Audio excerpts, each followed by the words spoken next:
Mate, welcome to the stream. Hope you're doing well. Yes, sir.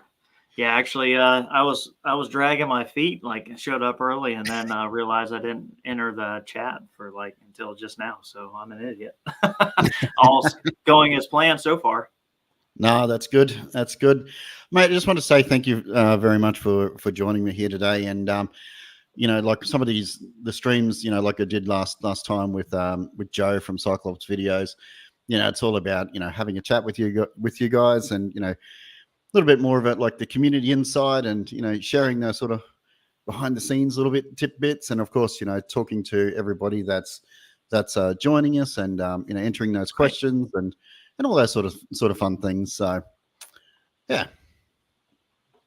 yeah, sounds good. Unfortunately, I don't look nearly as good as Joe. Even I did dress up one day in like in a shooting shirt with an eye patch, and it just got really weird. So I just decided to never try it publicly. I tell you, old Joe is by far the most beautifulest man I've ever seen. Yeah, him and Big Timber Lodge. Actually, Big Timber Lodge was talking about how it was the best looking gun tuber, and he's definitely the best looking gun tuber. That dude that's a handsome man. He certainly is. Hopefully, he'll be joining. Coming in and saying hello to everybody a little bit later. So, right. Well, we got KY. How are you, mate? I just hope you're doing well. I think I just seen one of your videos. You've got everything sorted, which is kind of cool. So, who else we got? Chris. Oh, Chris, the man, the myth, the legend from somewhere out of the middle of nowhere. Right. Hopefully, Chris, you're doing well, mate.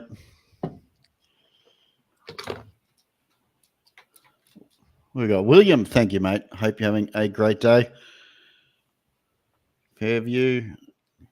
Hopefully, everybody's slowly starting to sneak in. Yeah. Mr. Clay, he's one of my dudes. I was actually just talking to him. Very good. All right. So may as well, like as people are slowly, trickling in and whatnot, I just wanted to kick it off with, tell us a little bit about your background and, where you got started with precision shooting and, obviously how did that stem into YouTube? Yeah. I mean, I think mine's pretty typical for a stateside, kind of deal. I was a USPSA shooter. That was the first serious like shooting competitively that I ever did. I shot 22s growing up, like everybody. I had a 455 for a little while, and it was a really great gun. I didn't know how good it was, but I was in USPSA.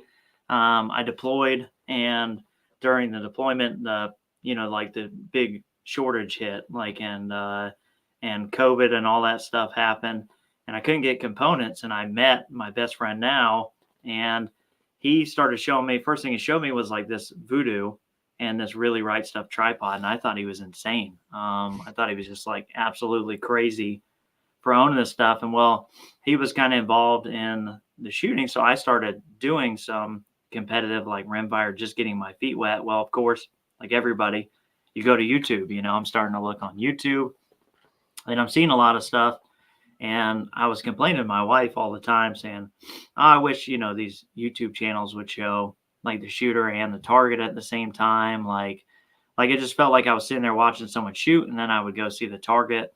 And so after about a month of this, my wife finally got fed up with it and just told me, hey, well, if you think you can do a better job, then do it. And so I got I had a Sony action cam. I had a little experience with YouTube, so I started just filming it, and I just said, you know what, I'm just going to do it, not from the perspective of like a professional, not from an expert, not pretend to be any of those things, not have a persona. I'm just going to be me and like pull people on the journey. And so the channel kind of started there with a CZ 457 because that's what I owned and shot. And then, I tried the Lilja, and everything I tried, I put on the channel. And I think that's where I think I originally had success, was just because I was, in the same boat as so many people at that time. New sport, the sport was exploding, and I was just trying new things and trying them on camera. And then as I would pick things up, because I was shooting, I was obsessed. I was shooting every day. So I was learning a lot really fast, and I've always been super hungry for information. Like when I started editing, I spent every night of the week looking at editing things. How do I do this? How do I do that? And implementing. I just always want to learn new stuff. So I think that just kind of helped get me rolling. And but yeah, that's what got me into YouTube. And we talked a little earlier. I think at first, it was like YouTube was a side gig. I was a a competitive shooter. Although at the time, never number one as a competitive shooter. And then and a YouTuber on the side. And now I'm probably flipped because now I'm pretty much a YouTuber and I compete occasionally on the side. But that's kind of the quick down and dirty of what got me into it, and how I became to own a wall like this, and most the future investment wall behind you. Right. Mostly I'm an idiot. Joe, mate, we're just talking about you. Yeah, all bad stuff, but it's all bad. We got William got into 22 during COVID, watching the pursuit of accuracy. Josh led me down the big rabbit hole. Oh, it's a massive rabbit hole. And, right. As you said, like as we get into the sport and it's an addiction, nearly. Right. Whether it's shooting, editing, filming videos, chasing information, we're all chasing that rabbit.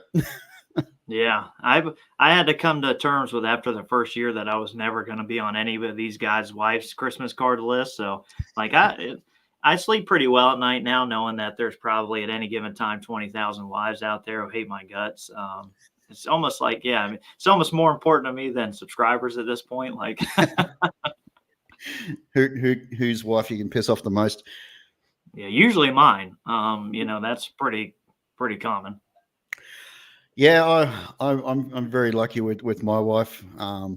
With the shooting channel and in everything that I'm doing, she's extremely supportive. And some of these purchases that we do, I said to the other day, I want to purchase a certain firearm, and she's like, oh yeah, do it. So I quickly did it before changed the mind. Right.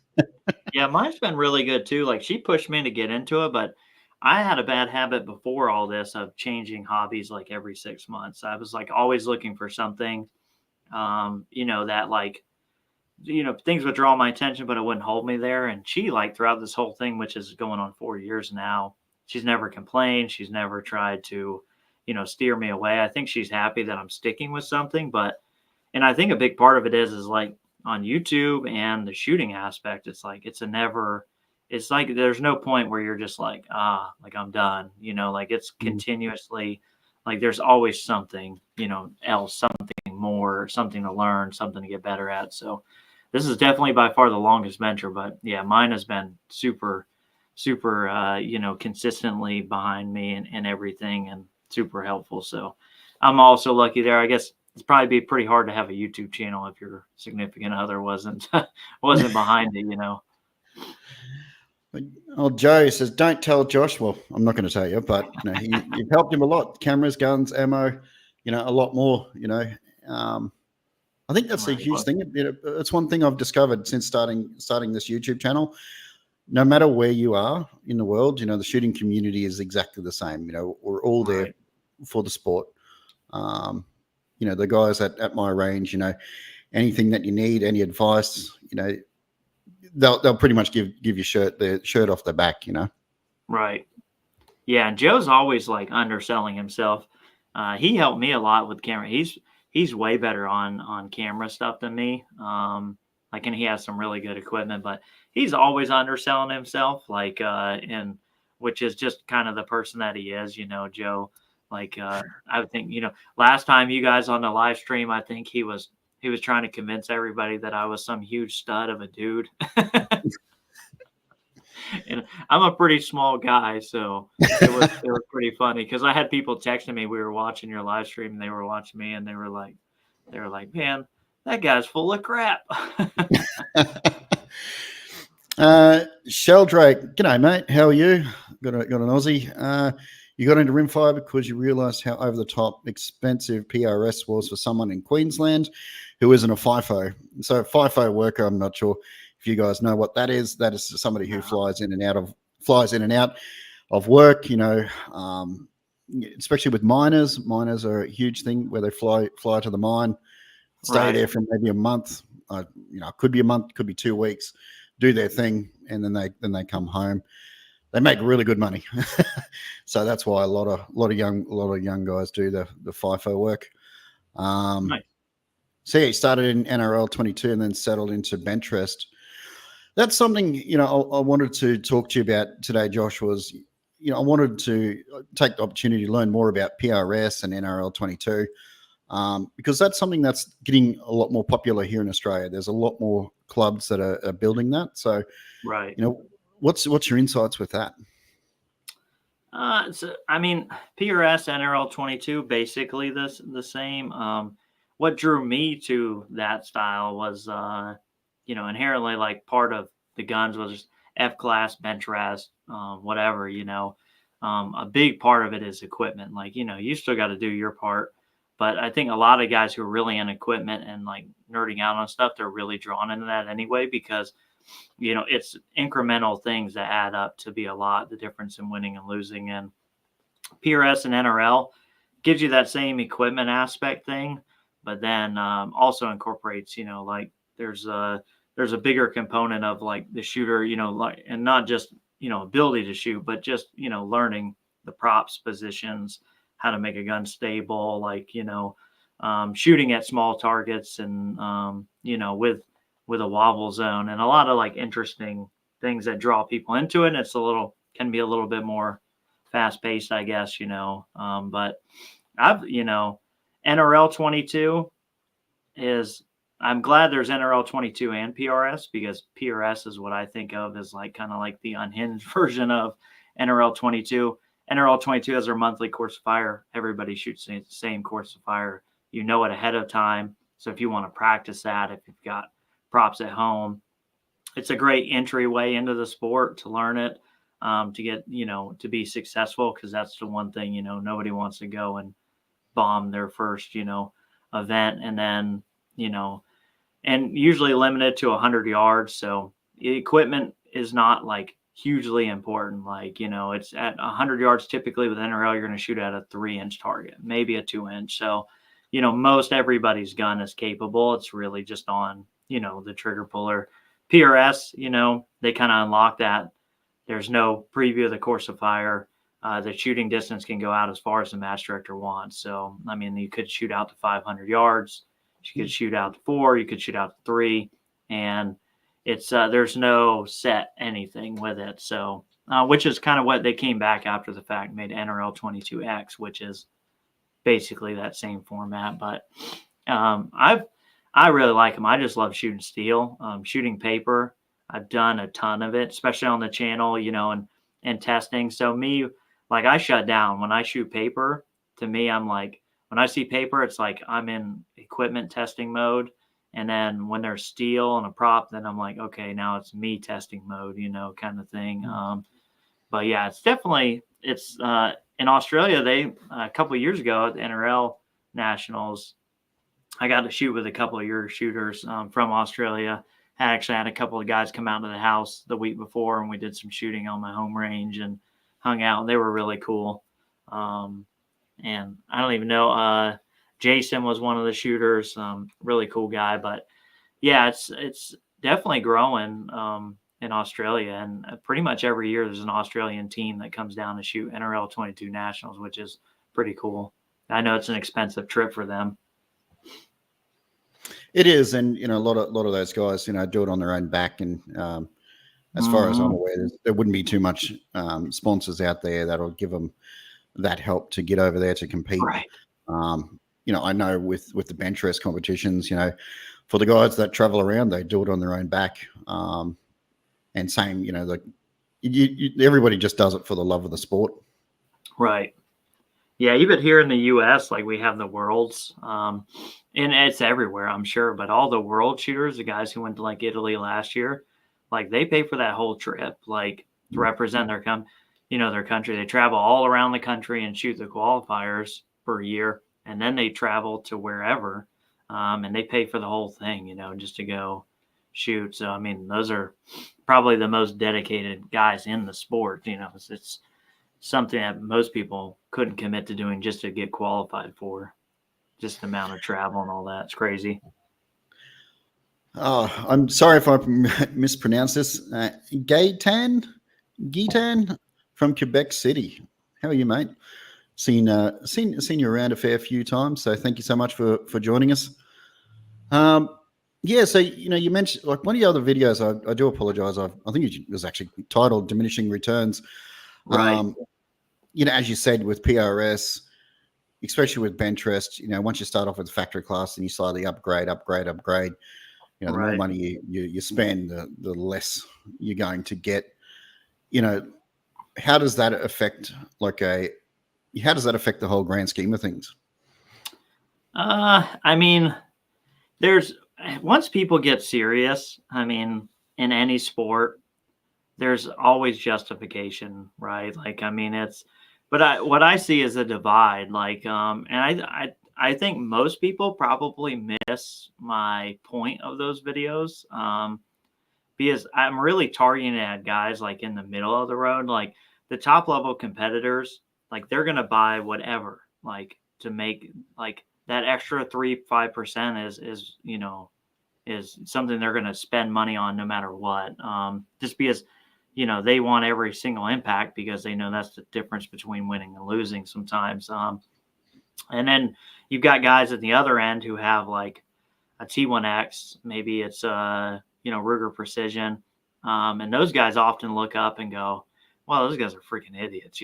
Like, why would you buy a Voodoo? Like, why would you have a $3,000 gun when, it shoots a 10th better at 50 yards? And then there's a lot of guys in the middle who I think don't know, what to make heads or tails of either direction, because they've got the guys above them telling them, oh, you got to buy the Voodoo, you got to buy the Rimex, and the guys below them, saying those guys are idiots and their gun does everything. It's always that guy who's got like the Remington Nylon 66 that shoots 0.1 at 182 yards every time they pull the trigger with standard velocity. But yeah, those are usually targeted. But for me, I think if you're trying to just compete in the sport and have fun, like, and you don't it's not your goal to be the national champion, then there's no point in going all the way up that ladder rung, and spending ungodly amount of money.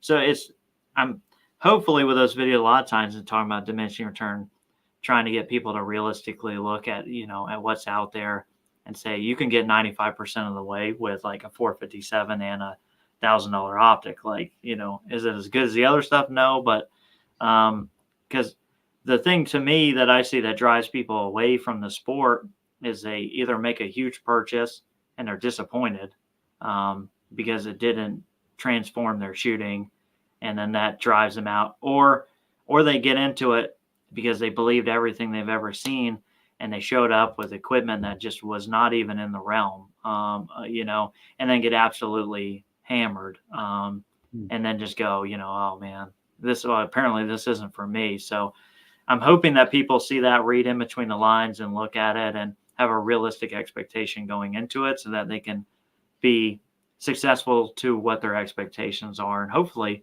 stick around, and because like you said, it's one of the best communities in the world as far as any sporting type thing is related. It's one of the, the most, in most cases, most honest, competition you can get in. And so, anything we can do to get people to come in, hang out, and, see what it's all about, then, just kind of helps the sport in the long term. So that's pretty much, in a real roundabout way of kind of why I do those and what I'm, trying to portray, I guess, in those videos. And I agree, like shooting, whether it's, maybe not PRS because it's running around, but, if we look at, Benchrest, it is such an accessible sport. It doesn't matter if you're 11 years old or even some of the guys that I know. There's one guy who's 92 years old and he goes to the range every weekend and participates. And I don't know of any other sport that has that flexibility and can provide a fair competition across the board. Right. Honestly, unless somebody in the comments can let me know, I've been racking my brain on this one for quite a long time, and unless we're going to go into lawn bowls or something like that, right. Shooting is by far the one of the most flexible sports out there, and it's not such a scary space for people to go to. When I remember when I started, I was petrified of going to the range because I was afraid, everybody's going to be so, uptight and, like gun people, they're weird. But, once you get into it, they're extremely, extremely happy to help. And, they'll even let you use your rifles, the equipment. One of the competitions I was at, I was actually borrowing a rifle from somebody else because I didn't have a light class rifle. And that light class rifle, the shear pin actually broke, and quickly threw that rifle away, put another one on the bench, and I continued with the competition, simply Right. because everybody's there for the same thing and for the love of the sport, really. Yeah, it's interesting because both have that kind of like not entry level but accessibility. So in like Benchrest, you have different, you got factory, you got unlimited, you got all these different deals. Same thing with PRS and NRL 22. You've got like a factory, or I forget what PRS calls it. It's not factory, but whatever they got, production. And which is nice because it's, guys who are new, guys who don't want to spend a gazillion dollars on equipment, to get out there and do it, can go out and compete, have fun. And it makes it a lot easier. And I've been seeing more youth shooters at like PRS and NRL, which has been nice to see. Looks like it's starting to grow here on that perspective too. And it's always nice too, because at least locally to me, these guys bend over backwards for youth shooters. Went to the Gap Grind, which is a huge pro-am centerfire match. It was my first centerfire PRS match, but there they had like 3 like random prizes for like amateurs, like youth shooters, amateurs, like deserving people. Like there was a kid there, I didn't know him, but they gave him a complete rifle setup, like a $7,000 custom rifle setup. So there's a lot of that, in the States, which is cool to see. Really like pushing back into the youth and making it easier for them to come out and get them involved. But yeah, it's cool to see in both Benchrest and PRS and NRL style shooting that basically it's, anybody on a budget, no budget, age, whatever. There's something kind of for everybody.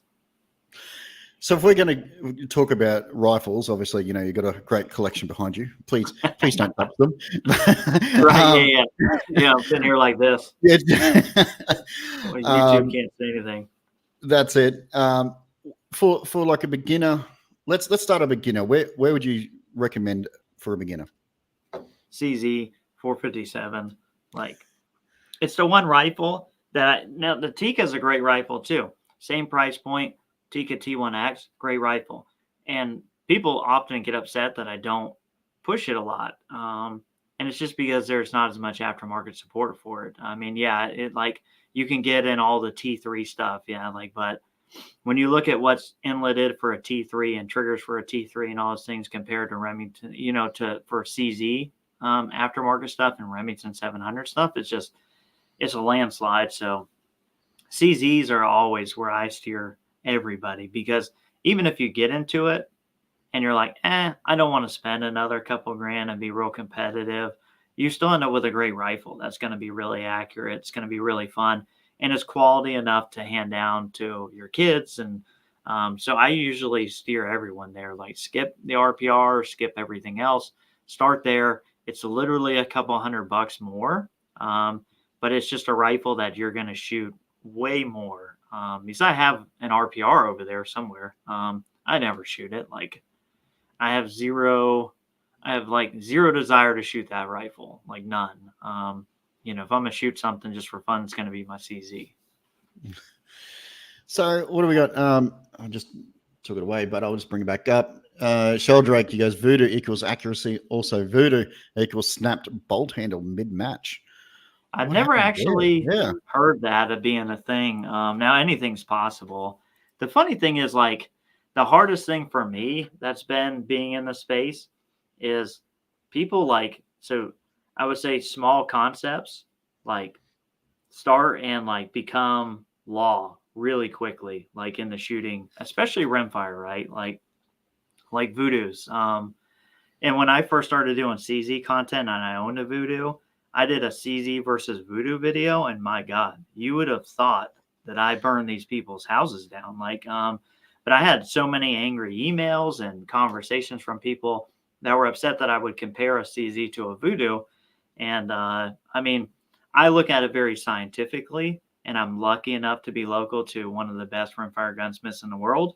And so I test a lot of things. 90% of what I test doesn't make it on video because I do it for the sake of learning something. And I don't want to post misinformation. So I test a lot of things like the cold bore video. I'd been testing that for months before I even, brought that out. And talking to people for months and having people that I knew tested. But there's a lot of things like Voodoo, like there's a lot of people out there who just like that a CZ and Voodoo can never be on the same plane, because a Voodoo is just better. And then, but when you dig down into it, like, from a scientific approach, like, well, how's it better? Like, we can measure things, so like ignition is very important to rimfires, and we can measure consistency of ignition if we're testing the same lot of ammunition across two guns by their SD and ES.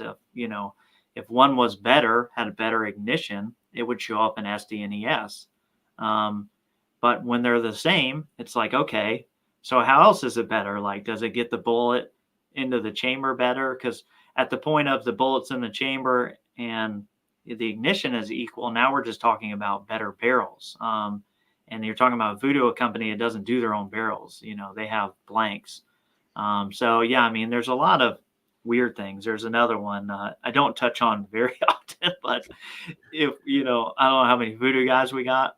But I blame Voodoo, the company, not themselves, but I blame basically Voodoo owners on the entire theory that Ely has ignition issues, like Ely ammunition. It's something very common to hear, like light strikes in Ely. Like, people are like, oh, I get light strikes with Ely. Well, the inherent problem is that Ely rim thickness is thinner. It's a smaller rim thickness. And when you have guns like Voodoos are made to shoot CCI standard velocity and other ammo, they have a more generous headspace. So when you have a generous headspace with a smaller rim thickness, you get light strikes. Well, a solution to that from a company standpoint is to give a consumer an extra power, a higher power, striker spring or whatever you want to call it, firing pin spring. And we're going to hit it shallow, but we're going to hit it harder.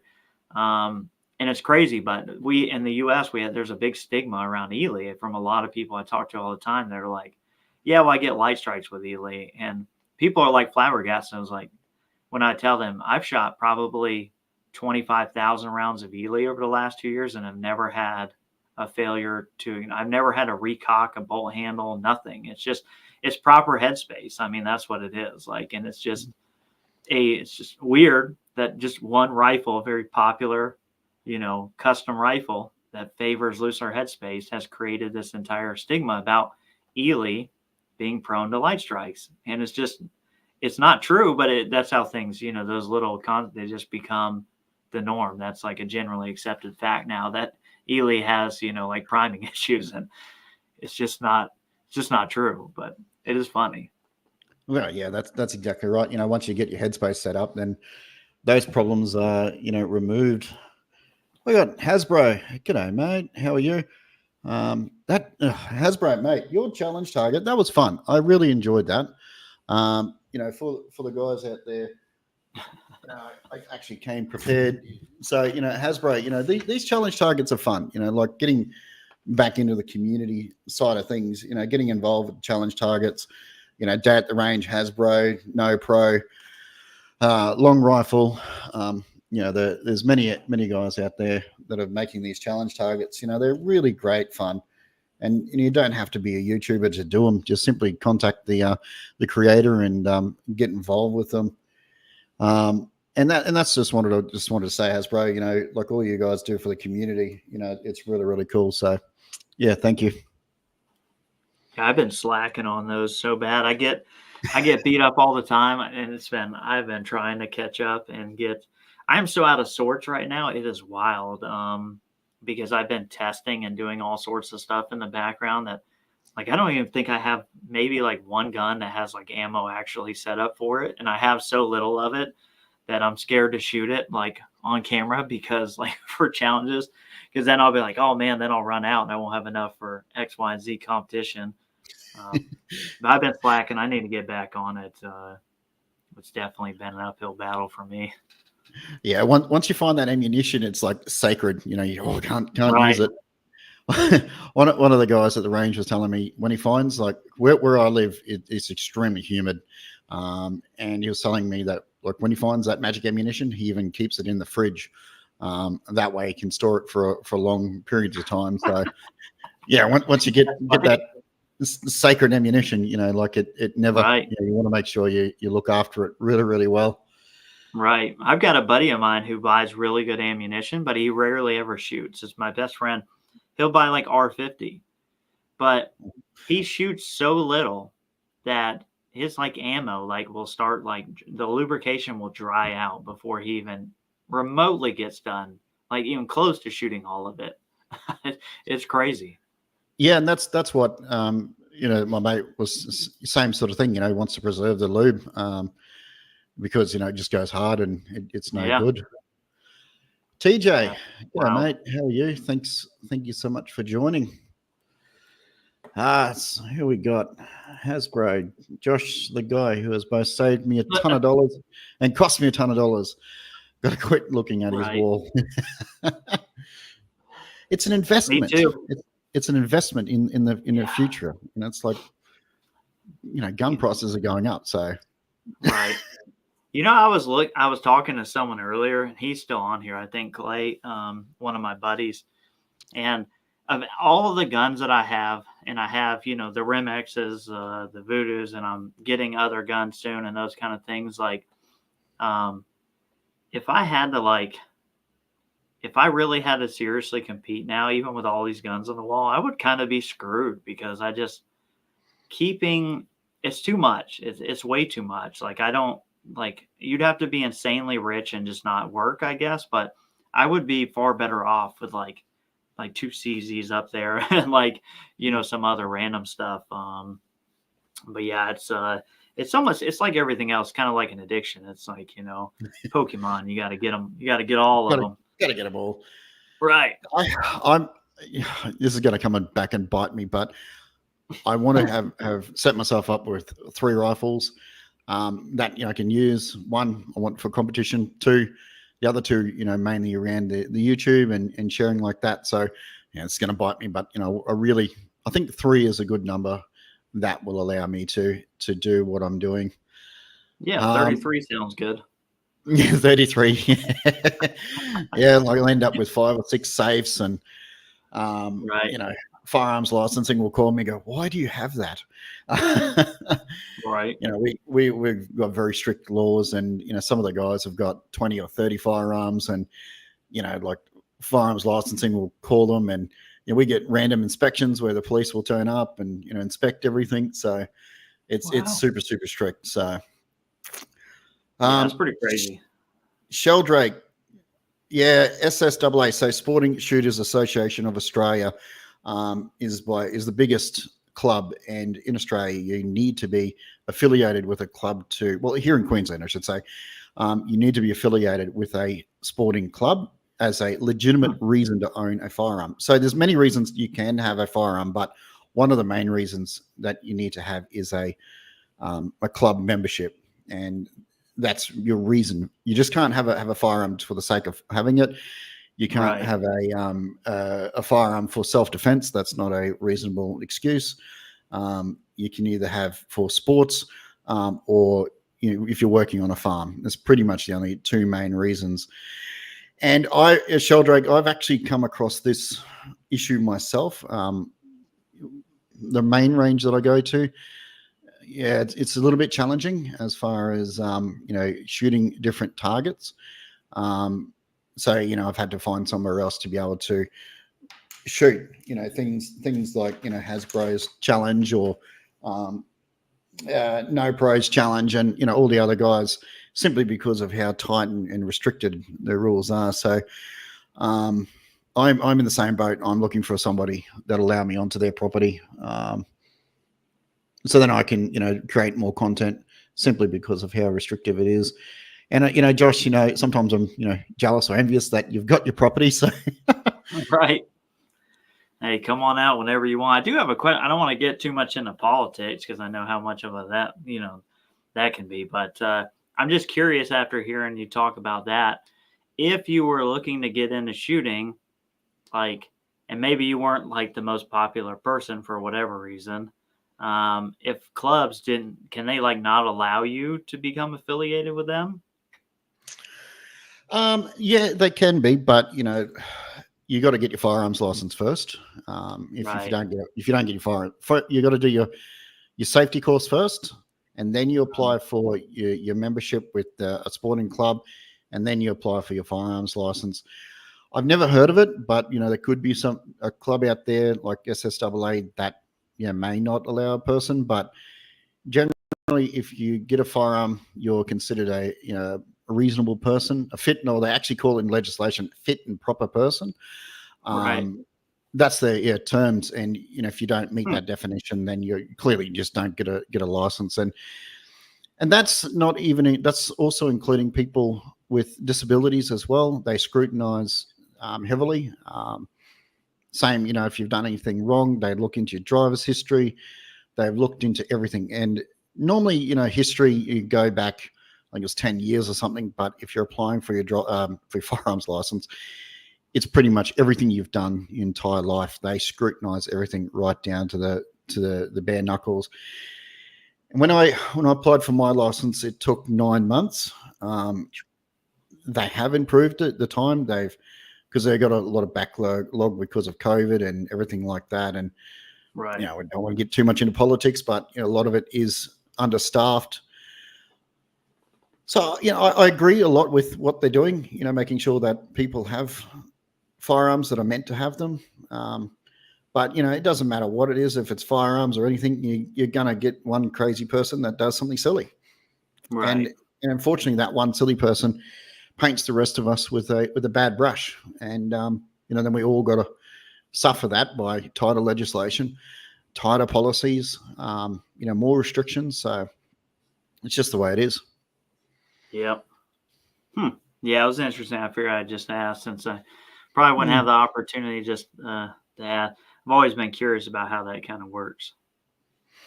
Yeah, no, different around Australia. We have different rules. I can only speak on what I've experienced in here where I live in Queensland.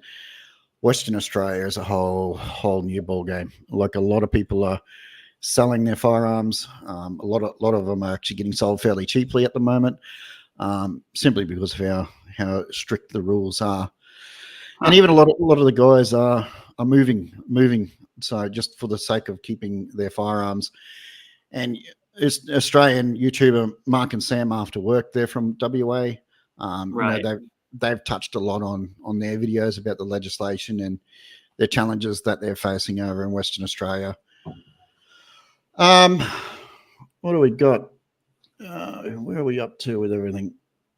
ACR. So just got a CZ 457 Pro Varmint, and he has been watching your videos, so they're very helpful. That's the gun to get. That's the one to get. What we got? Prism. Hello, how are you, mate? ACR suppressors. Suppressors is another fun one. Depending on where you are, what you're doing, the rules vary. Don't quote me on this because obviously suppressors are very wide rules. But I know in New South Wales they can use them in pest control and varmint. Some of the guys that are on YouTube, they do a lot of varmint control videos. They run suppressors. If you're in Queensland and you're doing sport shooting, suppressors are definitely not allowed.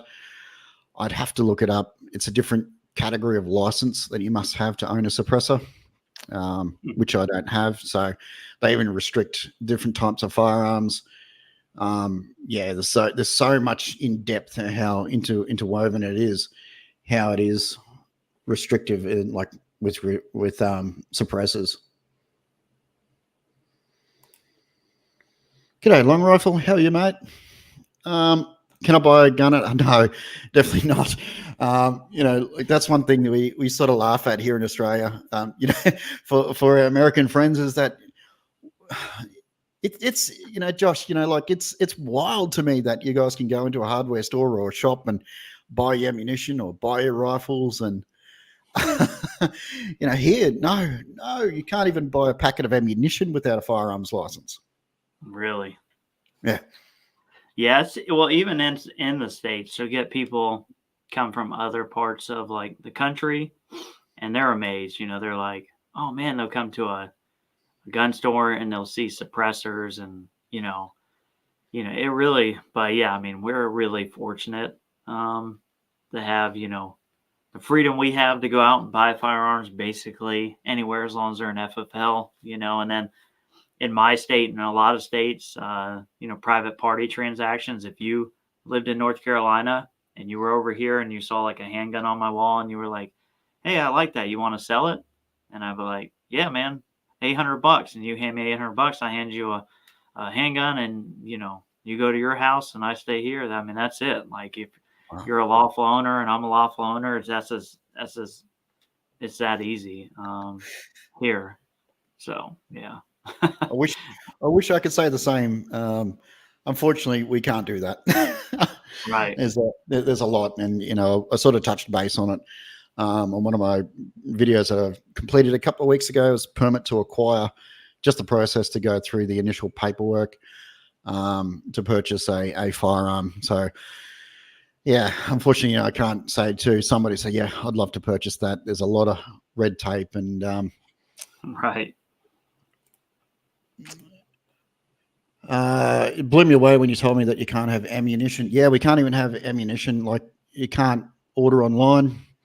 All your ammunition has to be purchased at your local shop, which annoys me because their ammunition down south, it's cheap. Unfortunately, we have the distance tax. We sort of unofficially, but it's distance tax that we pay. But we wish we could get a ammunition shipped. But funny enough, you can purchase a firearm and have that shipped. You can get that shipped to your door if you purchase a firearm online, but you can't ship ammunition. Wow. Yeah, it blew my mind. Like when I first got told that, I'm like, no, not a chance. That can't be possible. How can you ship a firearm? In just in the post. Like the postman can deliver a firearm, and it's just blew my mind. But I tested the theory. I purchased a 410 shotgun just for the sake of purchasing it, and yeah, dead set. Like it got shipped to my home.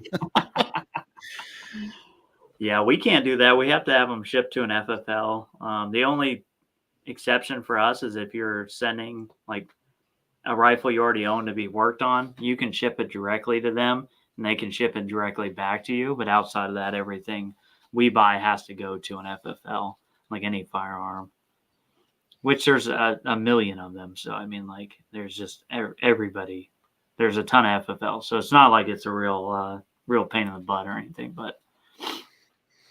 Yeah, Sheldrake, I agree. Our laws are a blessing, but also it's a curse, and they tie it up with so much red tape. But once you get sort of figured out with the red tape, it makes a lot of sense, and it is a fairly easy process once you obviously you got to play by their rules. But yeah, what we got? Long rifle. You love the Springfield video. Yeah, I want to talk to you about that. What's the most hated firearm?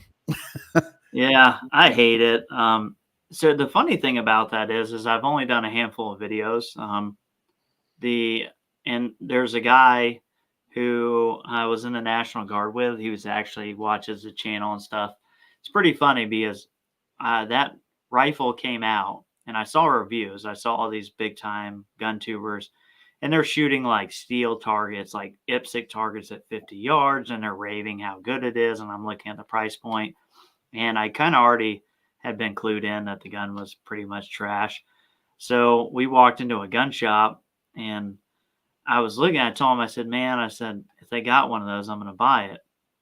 Sure enough, I walk in, there's one sitting on the wall, and it was the funniest interaction I ever had, because there's a guy trying to sell me this gun, and I, kept telling the guy over and over. He kept, talking me through its features and showing me. I'm like, hey, man, I know it's a piece of crap. I'm going to buy it. Just bring one out of the back. And then the funniest part was he brings it out the back, and he's pulling it out. We're doing the paperwork, and then he's showing me everything.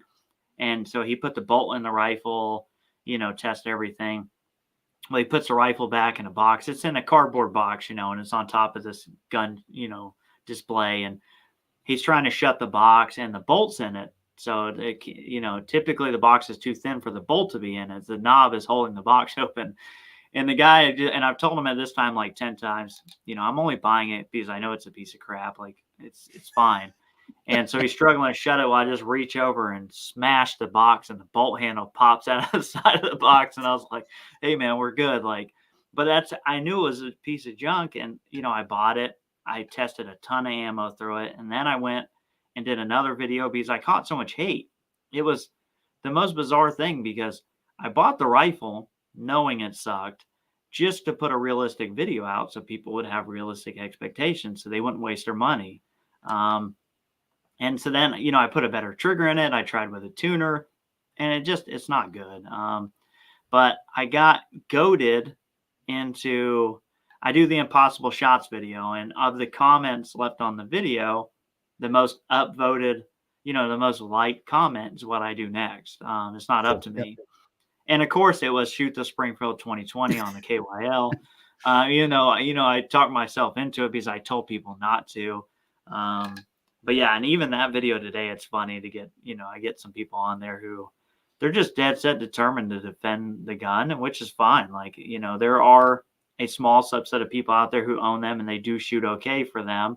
But for 99%, it's a big disappointment. And it's just funny. It's one of those things where it's like, I only bought it to save people.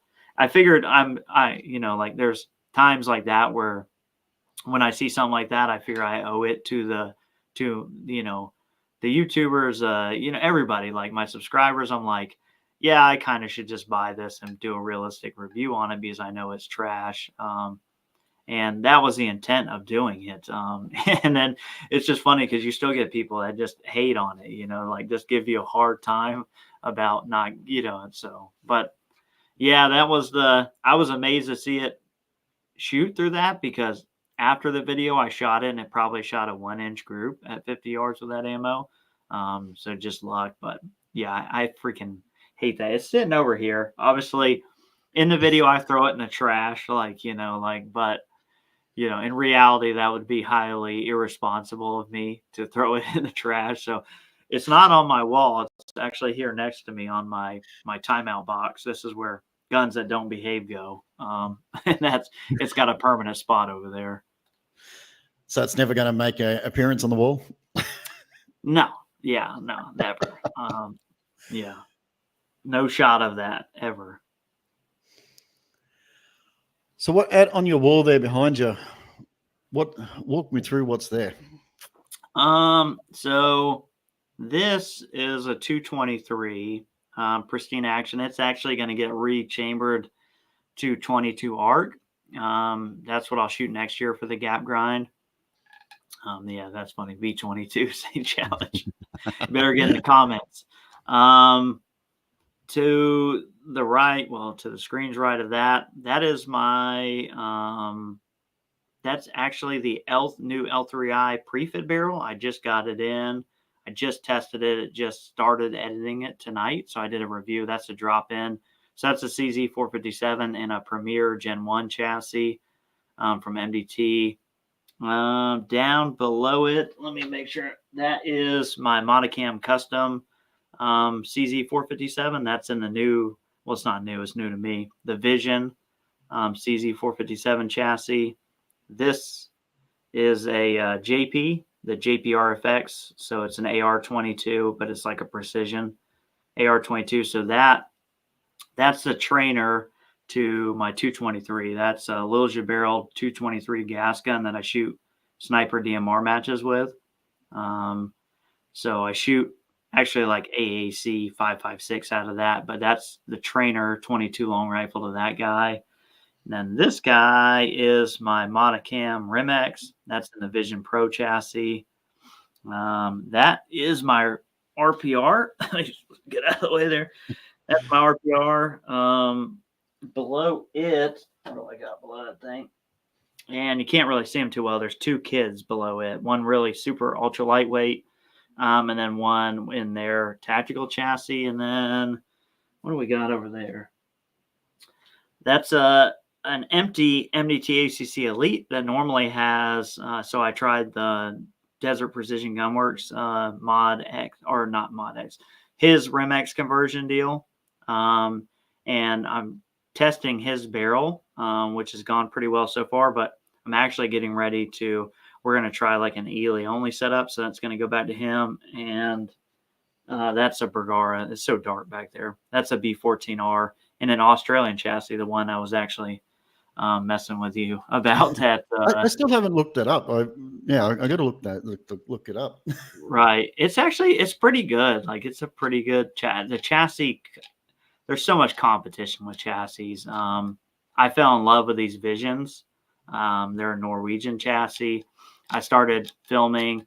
I got the CZ version of it, that one up there, and it's like on their older legacy style chassis, so it's modular. You can get like 3 different forend lengths, center sections for Remington 700, Tikka T1X, CZs. So realistically, you could buy center sections for 2 or 3 rifles and have one chassis. But usually when you have modular stuff, there's like some, it's like it's not rigid. I wasn't like the engineering those guys do out there. And that thing actually during the video, I had my buddy shooting it. We shot it off a bipod at the end of the forend. This forend has all sorts of weights on it. And then we 2 shots and then took it off and put it on a bag towards the barricade stop, and 2 shots, and point of impact never shifts. It's right there and with them. So I've been real impressed with those. And obviously MDT's got a ton of good chassis. So does MPA. So does XLR MV Pro, that guy there is an XLR MV Pro. But there's so many chassis. It's crazy.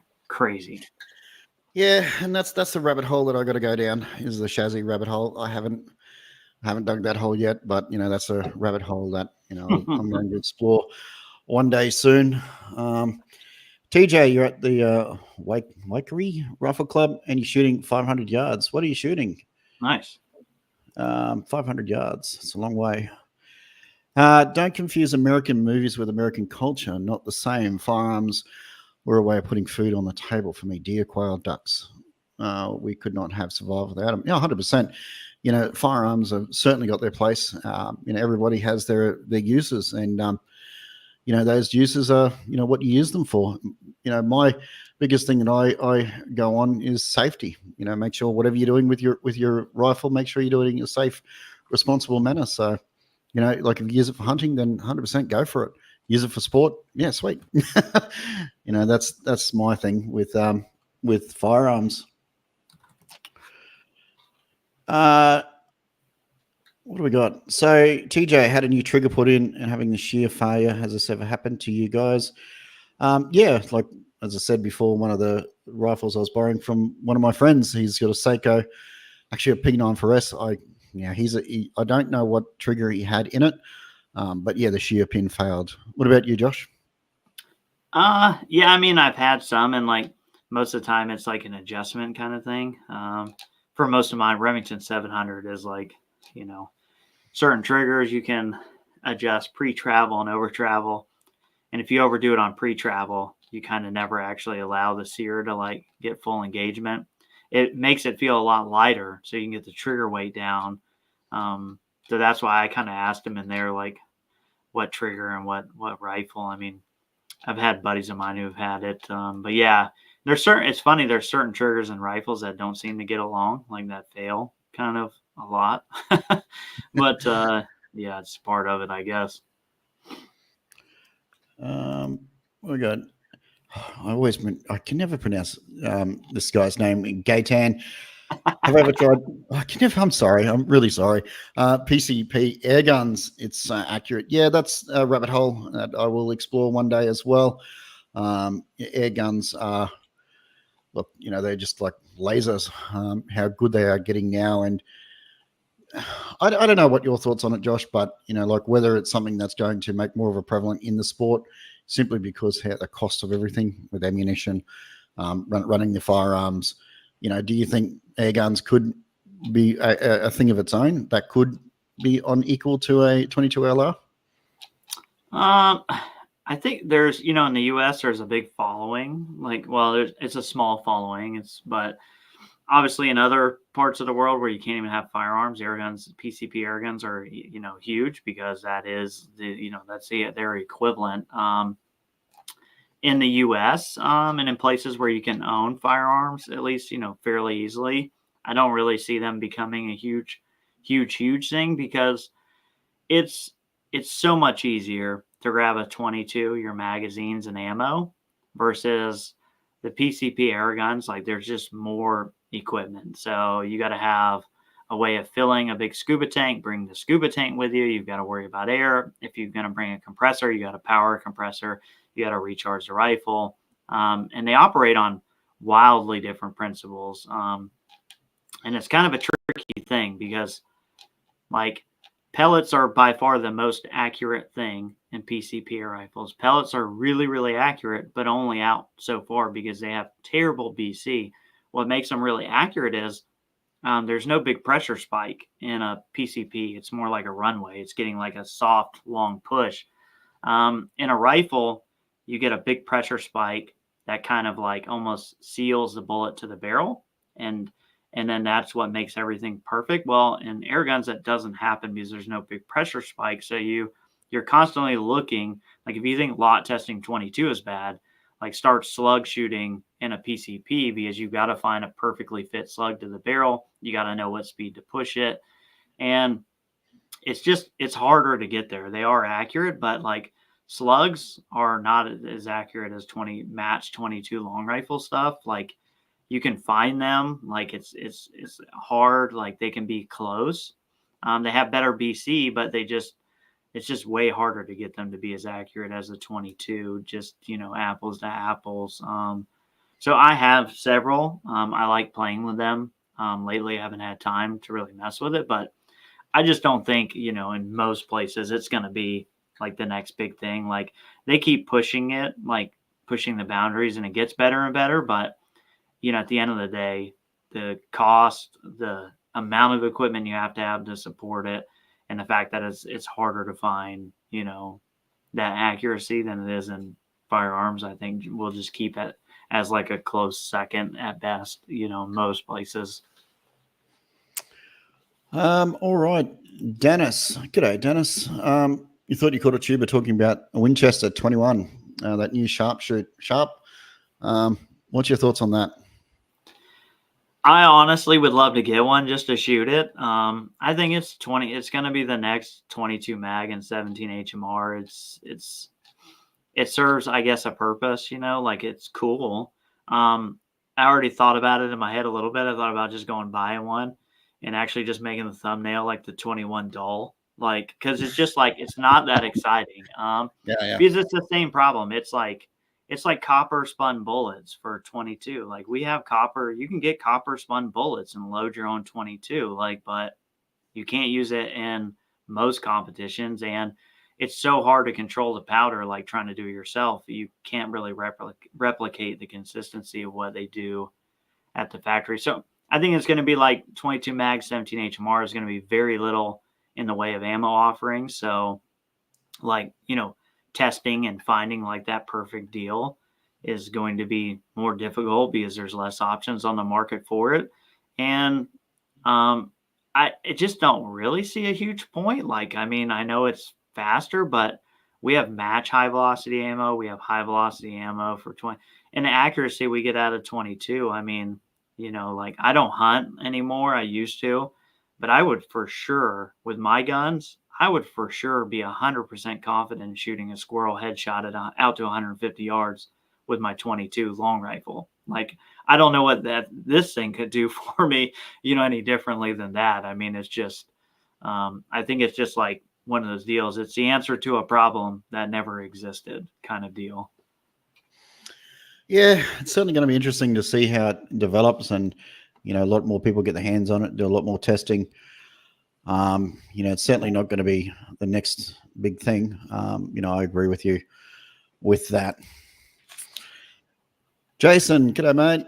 Hi, Josh. Looking at getting a track torque, 45 to 30 by 56, or the Zeiss. I see you like the track more. What do you recommend? Yeah.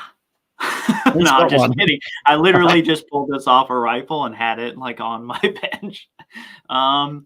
It really depends. So like they're both really good scopes. What will push most people away from the track is the taller turrets. If you can't stand the look of a taller turret, then go with the Zeiss. Like the glass quality for the price on the track is really good. You get a really good illumination system that illuminates the whole reticle. It's daylight bright, lots of elevation. Everything is, it's good. So is the Zeiss. So I would look at them, if you like the look of this, if you want the locking turrets, those kind of things, then the taller turrets go with tracked. If you want the more low profile tactical style looking turrets, then go with the Zeiss. It's hard to go wrong with either. And to be honest, I have a limited time through the Zeiss. I mean, I've shot a Zeiss, but like a handful of times. I remember looking through it and thinking it was, it had good glass for what it was. But I haven't set them down side by side. But in the price range of $1,300 to $2,000, I don't think you can really find a scope you're going to be just disappointed in. Like, you're not going to buy this and be like, oh man, this sucks. Or you're not going to buy the Zeiss and say the same thing. I mean, you're getting really good stuff for the money. But yeah, it's pretty much there. Just pick your poison. You really can't go wrong. I'd have to look, but has Joe done a review on it? Mm-hmm. I think Joe did a review on the Zeiss. If not, maybe it was Ray. If you look up on the X-Ring channel, Ray shoots for Zeiss. I know he has the S3, stuff like that. Ray has also done a review on the track. What I like most about the track is there's two guys. When you message them on their website, it's John, one of the Johns that work there, who's replying to that, who owns it. When you call them, it's the other John who owns it that you're talking to.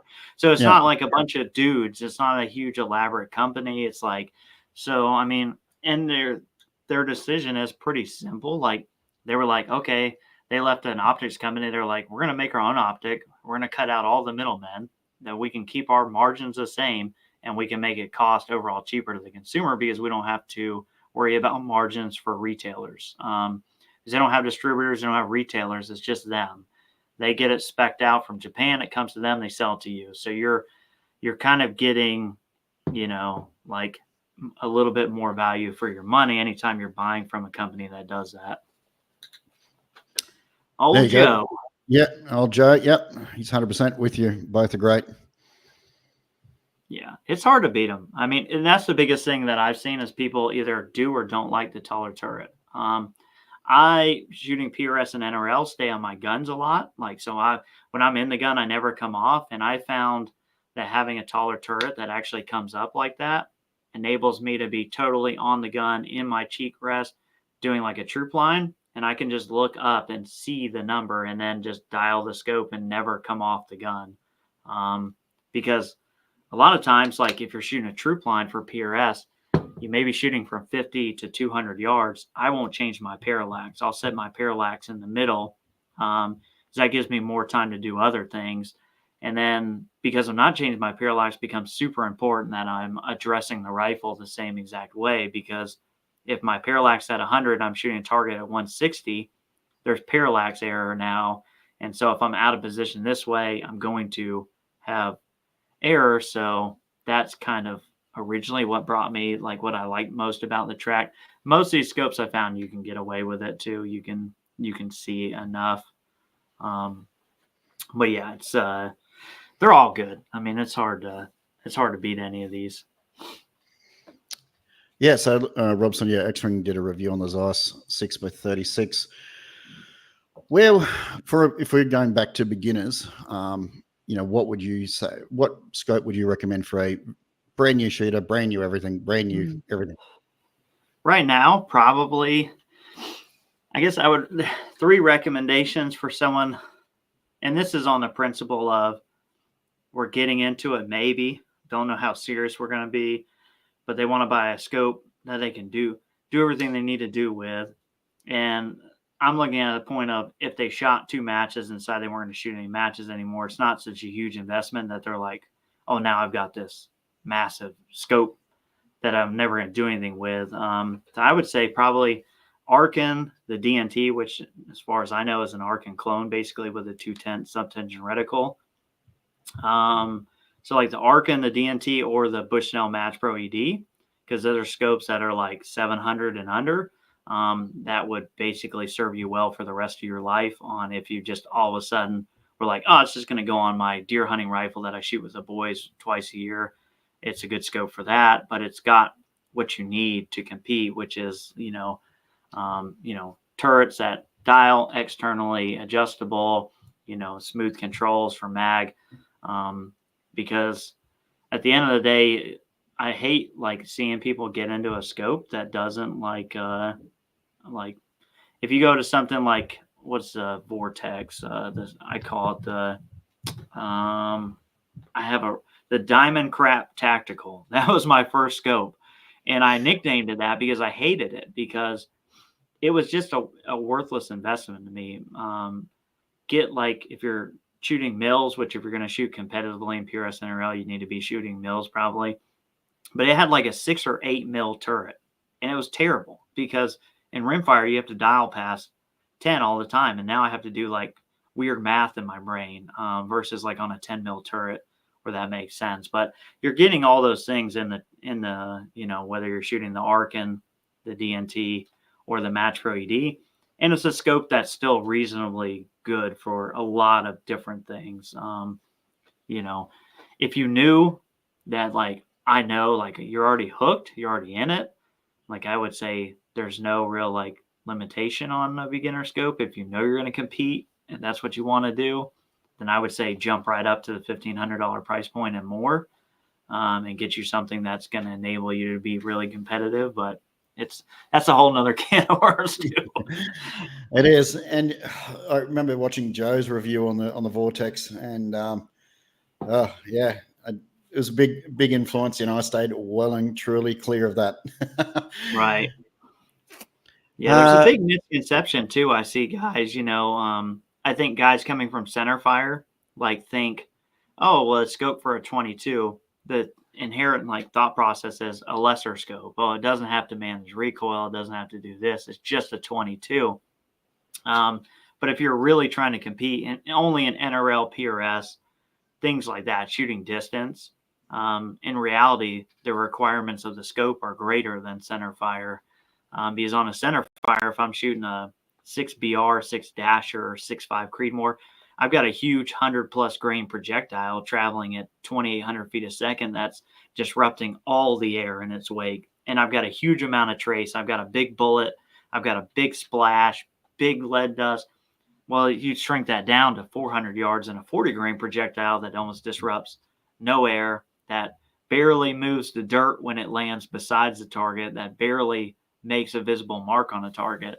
You really need more glass clarity, and you need more repeatable tracking, because 2/10 for a bullet going 600 feet per second is missing or hitting the target, whereas in centerfire, at the target you're still shooting 1,800 feet a second.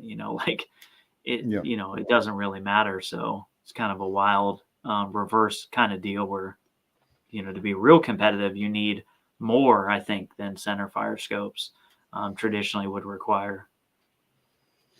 Yeah, that's exactly right. The glass quality, it makes a massive difference, especially when you're diving up into the higher magnification as well. 60, or if you want to get into the crazy 80 power scopes, the glass quality makes that massive difference. Right. Long rifle. So outside of shooting and family, what are you guys' hobbies and areas of interest? So what do you into, Josh? Oh, mine's easy. I literally eat, breathe, and sleep 22 long rifle, like in shooting and NRL and PRS. Like I work a, regular full-time job. I'm in the guard. I got my family.